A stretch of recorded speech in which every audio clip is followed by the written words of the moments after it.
Hi, and welcome back to another episode of Living Fiercely. I am your host, Tiana De Rey, and today we are diving into a very real moment that we all hit, and that is the mental wall. I get it, you're exhausted, nothing's working, you feel like your effort isn't making any impact, and the thought creeps in, what if I just give up? Have you ever had that thought? Well, you're definitely not alone. And let's be honest here, motivation doesn't save the day. Your vision board won't always inspire you, and waiting to feel ready is a trap. So when your energy is gone and your focus is scattered, you need more than positive mindset quotes. You need rituals. You need things that you can actually do to interrupt the spiral and pull yourself back into motion.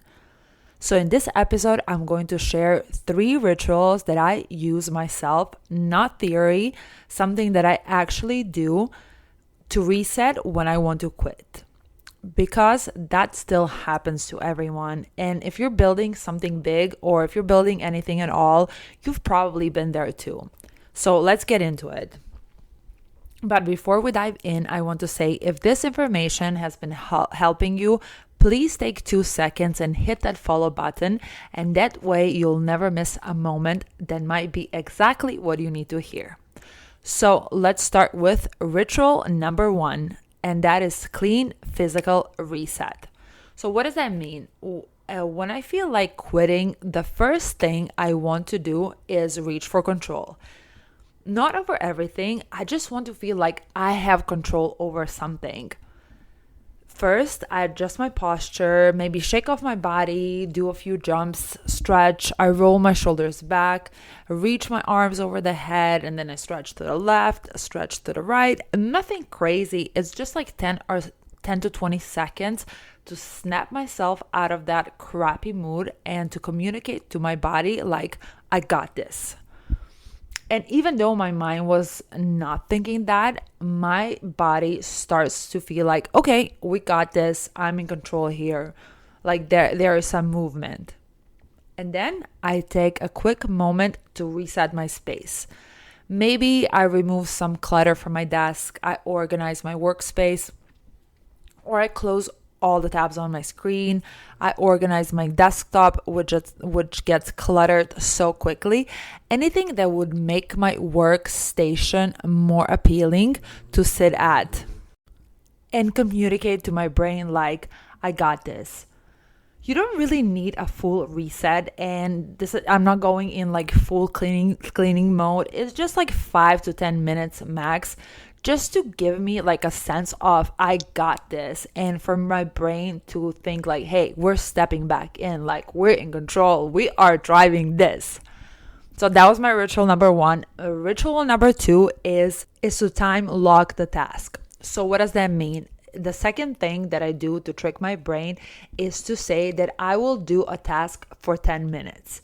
And even though I'm aware that that task requires more than 10 minutes, because usually we are not avoiding the task itself. We're actually avoiding the resistance that comes with it.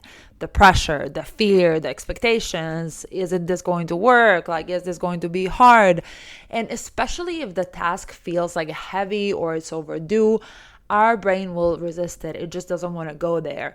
So instead of feeling this resistance of like, oh, I have to sit now for, 2, 3, 5 hours, and this is going to be so tough and complicated and boring or whatever else, I just tell myself, hey, do it just for 10 minutes. I mean, you can do anything for 10 minutes because the most difficult part is to start.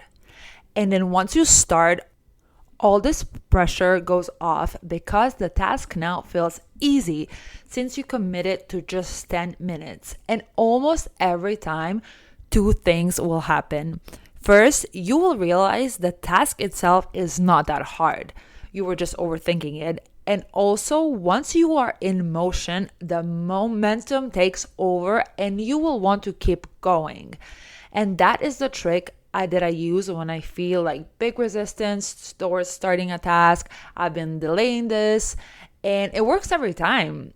because it removes the indecision and it builds the momentum fast. And third ritual is that I talk to my future self. So hear me out on this one. When I'm ready to quit, I sit down, literally, I close my eyes, I take a deep breath, and just for a moment, I visualize the version of me who didn't quit. I visualize this person who has achieved her goal. Well, me, who achieved the goal. What is she doing? How is she looking? She's calm. She's strong. She's done the work. She is living the result that I want. And then I ask myself from that perspective, what would that version of me who did not quit, who is living the result that I want, what would that version of me do right now? Would she be scrolling on her phone? Would she be freaking out? Would she be ghosting her own goals? No, she definitely would not be doing that. She would be moving through it. And this works because it takes me out of the survival mode and it gives me strength to keep going so that I can become and meet that version of myself. It reminds me of why I even started, and it gives me something to rise to and not just to escape from. And it also gives me the sense of responsibility towards that person, which is myself, who is waiting on me to take the actions now. And this is how these three rituals work together. First of all, they hit different layers. So they hit physical state, mental focus, and emotional traction. And when I layer them, even in 5 or 10 minutes, like in total, I feel like I've climbed out of the fog. And you don't need to do all three every time. And I don't do all three of them every time. Depends on how big of a funk I'm in. But have at least one that's your go-to that brings you back when you're in that space of wanting to quit. Because trust me, we all hit that space. And this is how I get back on track and how I keep going. So the bottom line is you are not always going to feel focused. You are not always going to feel like pushing forward.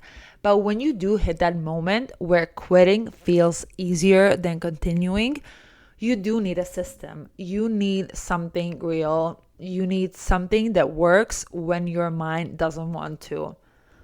And I'd love to hear if you have some of your own rituals that help you get out of that quitting mode.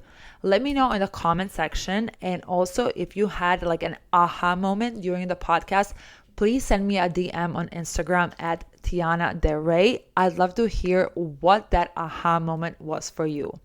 And if this episode helped you, please send it to someone who's been stuck in their own loop, and make sure that you follow the podcast so that you don't miss on what's coming next. This is Living Fiercely, and remember, just because you want to quit doesn't mean that you will or that you should. You've got this.